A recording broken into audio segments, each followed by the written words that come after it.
उत्तराखंड में लगातार कम हो रहा कोरोना का कहर। बीते दिन सामने आए कोरोना के 103 नए मामले। चंपावत में अनियंत्रित होकर गहरी खाई में गिरा वाहन। हादसे में 14 लोगों की हुई दर्दनाक मौत। चमोली के तपोवन टनल में जारी है शव मिलने का सिलसिला। बीते दिन टनल से बरामद हुआ एक और शव। प्रदेश में 22 और 23 फरवरी को करवट लेगा मौसम। मौसम विभाग ने जारी किया येलो अलर्ट।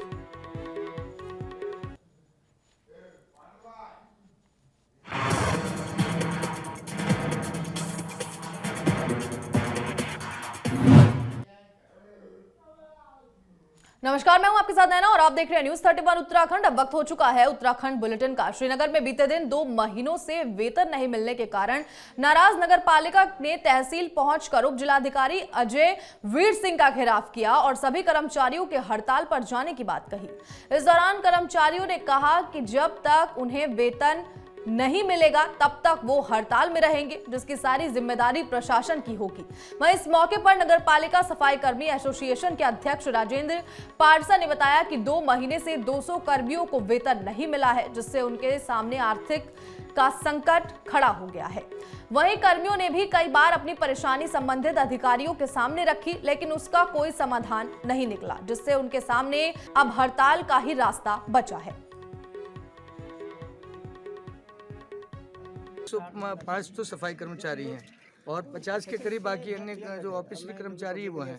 पौने 200 के करीब कर्मचारी हमारे पास है। क्या दिक्कत आ रही है? दिक्कत सैलरी की दिक्कत है, सैलरी नहीं मिल पा रही।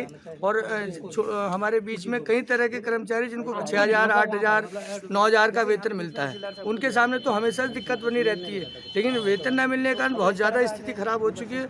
आज उनको मतलब खाने पीने की भी दिक्कत आने लगी कि सब्जी लाने के लिए भी पैसे उनके पास नहीं है। सर, हम तो अपने नगर परिषद में बैठेंगे अपने कार्यालय में और हम बड़े आक्रोश से बैठेंगे। हमने बहुत धैर्य रख लिया कि हमें तनख्वाह मिल जाए, लेकिन जब तनख्वाह नहीं मिल पा रही हमको, तब जाकर हमें हड़ताल में बाध्य होना पड़ा, है ना। ये लोग जो है अपनी राजनीतिक लड़ाई में हम कर्मचारी, छोटे कर्मचारी पिस रहे हैं। इसमें हमारे पास 2 रास्ते हैं। एक तो रास्ता है जो विधिवत तरीके से, जो मेरे द्वारा यहाँ से शासन को, निदेशालय को चिट्ठी लिखी गई है, उसमें उनकी तरफ से कुछ अगर जवाब मिल जाता है, क्योंकि हाईकोर्ट का जो आदेश है उसमें क्लियर कट नगर पालिका डिसॉल्व पे स्टे लगा हुआ है। तो अगर उनकी तरफ से आ जाता है कि फ़िलहाल वेतन के लिए निगम के तौर पे निकाली जा सकती है, तो मैं इसमें आगे की कार्रवाई कर सकूँगा। अगर तब तक ऐसा नहीं हो रहा है, तब तक नगर पालिका अध्यक्ष की तरफ से अगर एक नो ऑब्जेक्शन में मिल जाए या सहमति मिल जाए, तो हम लोग अल्टीमेटली जो सफाई कर्मी वो तो लगातार काम कर ही रहे। हाईकोर्ट की जो लड़ाई है, जो बाकी काशीपुर में नशे के खिलाफ एसएसपी की ओर से चलाए जा रहे अभियान के तहत एसपी चंद्रमोहन सिंह के निर्देशन और सीओ वीर सिंह के नेतृत्व में थाना आईटीआई पुलिस टीम की ओर से बीते रोज चेकिंग के दौरान बरखेली पंचायत घर के पास मोटरसाइकिल को रोककर चेक किया, तो उस पर सवार ठाकुरद्वारा निवासी मोहम्मद शानू और वसीम के कब्जे से 141 अवैध नशीले इंजेक्शन बरामद हुए, जिसके बारे में दोनों के पास कोई सही लाइसेंस नहीं पाया गया। इस दौरान पूछताछ करने पर दोनों ने बताया कि वो लोग सुल्तानपुर पट्टी निवासी समीर नाम व्यक्ति से नशीले इंजेक्शन लेकर काशीपुर और ठाकुरद्वारा क्षेत्र में युवा पीढ़ी को बेचते हैं और खुद भी नशे के इंजेक्शन लगाकर नशा करते हैं। ऐसे में पुलिस ने दोनों को गिरफ्तार कर कार्रवाई शुरू कर दी है। DIG sir, SSP sir, SP Kashipur sir के दिशा निर्देशन में ये काशीपुर पुलिस द्वारा, आईटीआई थाने द्वारा लगातार नशे के विरुद्ध जो अभियान चलाया जा रहा है, उसी के तहत आईटीआई पुलिस बरखेड़ी में उनके नेतृत्व में वहाँ पे चेकिंग कर रही थी। तो 2 बाइक सवारों को जब रोका तो उनकी चेकिंग की गई, तो उनके थैले में 141 नशीले इंजेक्शन बरामद हुए और दोनों से पूछताछ की गई तो उनके पास इनका कोई भी वैध लाइसेंस नहीं था। दोनों के नाम पते पूछे तो एक ने अपना नाम मोहम्मद सानू और दूसरे ने अपना नाम वसीम बताया और दोनों ठाकुरद्वारा मुरादाबाद के हैं। इनका कहना है कि समीर नाम का एक लड़का है सुल्तानपुर पट्टी में, उससे हम खरीदते हैं और इनकी फिर सप्लाई करते हैं काशीपुर में या जसपुर में, मतलब इधर जहां भी ये फिर इसकी सप्लाई करते हैं। उत्तराखंड में विधानसभा चुनाव के बाद अब नई सरकार को लेकर चर्चाएं होने लगी हैं, जिसको लेकर पूर्व मुख्यमंत्री हरीश रावत पूरी फॉर्म में नजर आ रहे हैं। इस दौरान पूर्व मुख्यमंत्री ने प्रदेश के ब्यूरोक्रेट्स को एक संदेश देते हुए कहा कि ब्यूरोक्रेट उत्तराखंड की सेवा कर रहे हैं और उनको कांग्रेस की सरकार से डरने की कोई भी जरूरत नहीं है। वहीं उन्होंने कहा कि ब्यूरोक्रेट्स को बीट करके आप 6 महीने या साल भर सुर्खियों में रह सकते हैं, लेकिन इससे राज्य आगे नहीं बढ़ सकता।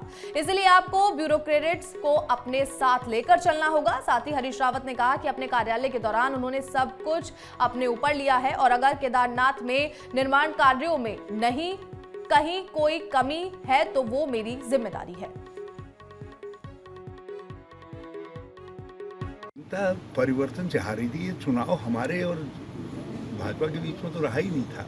मैं तो शुरू से कह रहा था, मैं चुनाव से पहले जब रियल चुनाव जो प्रारंभ हो गया, नॉमिनेशन प्रारंभ हो गए, उससे पहले 42 पब्लिक मीटिंग की है मैंने और 22 के करीब पद यात्राएं की हैं।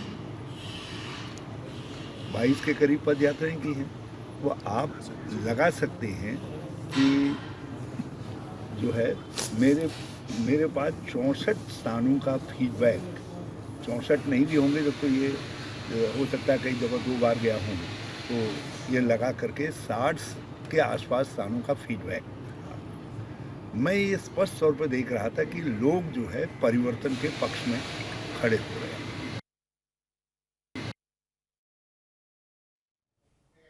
टिहरी में आज मुनिक रेती थाना पुलिस और एसओजी की टीम ने लगातार नशे के खिलाफ चलाए जा रहे अभियान के तहत चेकिंग के दौरान ढालवाला से एक नशे के तस्कर को गिरफ्तार किया है और उसके कब्जे से 800 ग्राम चरस बरामद की है। इस दौरान थाना प्रभारी निरीक्षक रितेश शाह ने बताया कि आरोपी की पहचान विपुल चौहान के रूप में हुई है और उसके खिलाफ पुलिस ने एनडीपीएस की धारा में मुकदमा दर्ज कर लिया है। वहीं अधिक जानकारी के लिए आरोपी से पूछताछ भी की जा रही है। जानकारी के मुताबिक पकड़े गई चरस की कीमत लगभग 80,000 रुपए बताई जा रही है।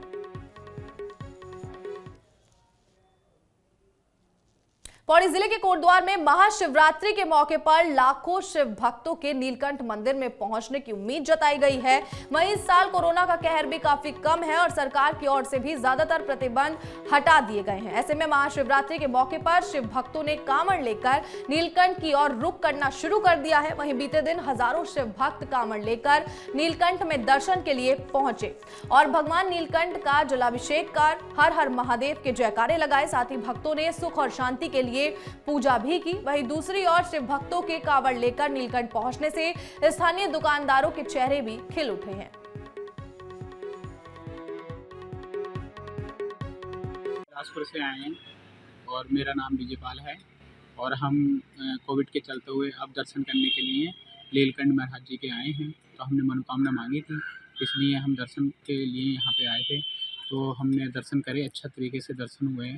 तो चुनावी माहौल की वजह से हमारे दर्शन पहले नहीं हो पा रहे थे, अब बढ़िया माहौल से दर्शन हो चुके हैं और हम अब लोग घर वापसी कामर उठाएंगे कल को और हम वापसी जाएंगे अपने। ये आए हैं ये नीलकंठ में भगवान के दर्शन पे। कोविड के पहले ये पहला ही महल है, बहुत बढ़िया मिला हमें देखने को, माथा टेकने को। दर्शन कैसे हुए? दर्शन बढ़िया हुए हैं। तो पता है 1 तारीख को महाशिवरात्रि का पर्व आने वाला है और कोरोना काल में जो स्थिति थी बड़ी दयनीय थी और अब महाशिवरात्रि के पर्व में देख रहा हूँ कि काफ़ी श्रद्धालु आ रहे हैं और व्यापारीगण जो है बहुत खुश हैं हमारे। पौड़ी जिले में वरिष्ठ पुलिस अधीक्षक यशवंत सिंह चौहान ने जिले के सभी प्रभारियों को अपने अपने थाना क्षेत्र में होने वाली किसी भी आपदा या दुर्घटना के घटित होने पर तुरंत कार्रवाई करने के आदेश दिए, जिसको लेकर बीते दिन पुलिस कंट्रोल रूम से धुमाकोट भौन मोटर मार्ग पर एक डंपर के खाई में गिरने की सूचना मिली, जिसके बाद थाना अध्यक्ष दीपक तिवारी ने पुलिस की टीम समेत राहत और बचाव उपकरणों के साथ मौके पर पहुंचकर स्थानीय लोगों की मदद से घायल का रेस्क्यू किया। बता दें कि वाहन जिस मार्ग पर जा रहा था वो कमजोर होने के कारण टूट गया, जिसके चलते वाहन दुर्घटनाग्रस्त हो गया। वहीं घायल वाहन चालक को इलाज के लिए सामुदायिक स्वास्थ्य केंद्र नैनी डांडा भेजा गया है।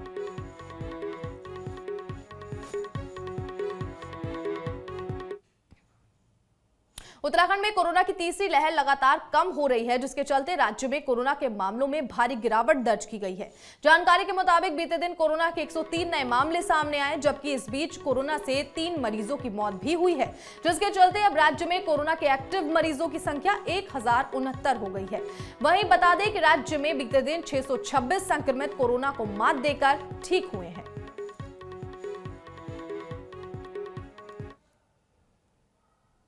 मसूरी में आज नगरपालिका परिषद ने हिलदारी संस्था और किन संस्था के सहयोग से उपजिला चिकित्सालय लंढौर में पर्यावरण मित्रों का स्वास्थ्य परीक्षण किया, जिसमें कई पर्यावरण मित्रों ने बढ़ चढ़ कर भाग लिया और अपना स्वास्थ्य परीक्षण करवाया। इस दौरान हिलदारी संस्था के संयोजक अरविंद शुक्ला ने बताया कि मसूरी में सफाई व्यवस्था करने वाले पर्यावरण मित्रों का आज फ्री में स्वास्थ्य परीक्षण किया जा रहा है, तो जो कि 3 दिनों तक चलेगा। साथ ही इसमें गंभीर बीमारी से पीड़ित व्यक्तियों का निःशुल्क इलाज भी किया जाएगा। वहीं इस मौके पर डॉक्टर वीके सिंह ने बताया कि नगरपालिका और कुछ समाज सेवी संस्थाओं ने पर्यावरण मित्रों के निःशुल्क परीक्षण की बात कही, जिसको लेकर आज सफाई कर्मचारियों का स्वास्थ्य परीक्षण किया जा रहा है।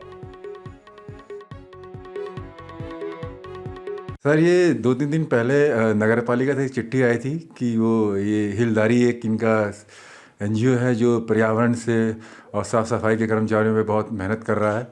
तो उनका एक निवेदन था हम लोगों से कि इनकी स्वास्थ्य परीक्षण जांच निःशुल्क कराने की कृपा करें। तो हमने इनको डेट दे दी थी, आज कल परसों 3 दिन का है, शायद 50-50 करके लेके आएंगे और इनकी सारी जांचें, संपूर्ण चेकअप वेकअप सब हम निःशुल्क कर रहे हैं। देखिए, ये नगर पालिका परिषद कीन, हिलदारी और सिविल हॉस्पिटल के संयुक्त प्रयास से हम लोगों ने एक हेल्थ कैंप का आयोजन किया गया है। इस हेल्थ कैंप में करीब जो पर्यावरण मित्र जो शहर की सफाई में उनका मेन अहम रोल रहता है, और साथ ही साथ मसूरी के अंदर जितने भी कचरा चुनने वाले लोग हैं उनकी भी संख्या करीब 50 है।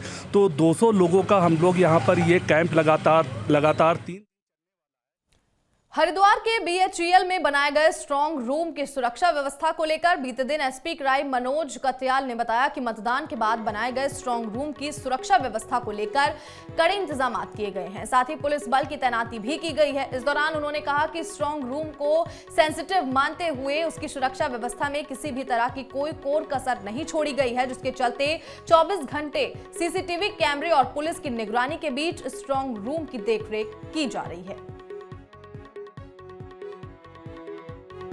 ये मतदान के पश्चात जहाँ पर स्ट्रॉन्ग रूम बनाया गया है, चुनावों की संवेदनशीलता के दृष्टिगत वहाँ पर कड़ी सुरक्षा के प्रबंध किए गए हैं। उसको समय समय पर अधिकारीगण चेक कर रहे हैं और वहाँ पर पूरी सुरक्षा एहतियात बरती जा रही है। बाकायदा सीसीटीवी के माध्यम से वहाँ सुरक्षा की जा रही है ताकि जो भी वहाँ पर चुनाव से संबंधित सामग्री है पूर्ण रूप से सुरक्षित है।